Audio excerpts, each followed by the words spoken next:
కొత్త ప్లాన్. మనుషులతో పాటు ఏఐ కూడా మన మీద స్పైయింగ్ చేస్తుంది. దీని వెనక అసలు మ్యాటర్ ఏంటి? సిఐఏ ఇప్పుడు ఇంటెలిజెన్స్ డేటాని అనలైజ్ చేయడానికి ఆర్టిఫిషియల్ ఇంటెలిజెన్స్‌ని రంగంలోకి దించింది. దీనివల్ల అనాలిసిస్ ప్రాసెస్ చాలా స్పీడ్‌గా పెరుగుద్ది. కానీ ఫైనల్ డెసిషన్ మాత్రం ఖచ్చితంగా మనుషుల చేతుల్లోనే ఉంటుందని క్లారిటీ ఇచ్చారు. CIA deputy director Michael Ellis చెప్పిన దాని ప్రకారం వాళ్ళు ఒక క్లాసిఫైడ్ వర్షన్ ఆఫ్ జనరేటివ్ ఏఐని తయారు చేశారు. ఇది డ్రాఫ్ట్ రాయడం, కంక్లూజన్ని టెస్ట్ చేయడం, ఇంకా ట్రెండ్స్ని గుర్తించడం లాంటి బేసిక్ టాస్క్లో అనలిస్టులకి హెల్ప్ చేస్తుంది. ఇప్పటికే సిఐఏ వాళ్ళ ఫస్ట్ అటానమస్ ఇంటెలిజెన్స్ రిపోర్ట్స్ని కూడా క్రియేట్ చేశారు. ప్రజెంట్ జరుగుతున్న యూఎస్ ఇరాన్ వార్లో కూడా యూఎస్ ఏఐని వాడుతుంది. సెకండ్స్ వ్యవధిలో పెద్ద పెద్ద డేటాను అనలైజ్ చేసి ఫాస్ట్ డెసిషన్స్ తీసుకోవడానికి ఇది బాగా యూజ్ అవుతుంది. ఇదే టైంలో యాంథ్రోపిక్ అనే ఏఐ కంపెనీకి ఇంకా యూఎస్ గవర్నమెంట్కి కూడా ఒక లీగల్ వార్ నడుస్తుంది.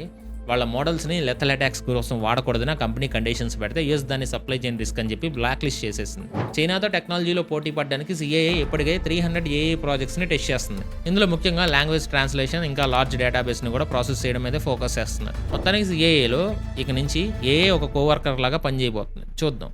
హే intelligent minds, please do like and subscribe.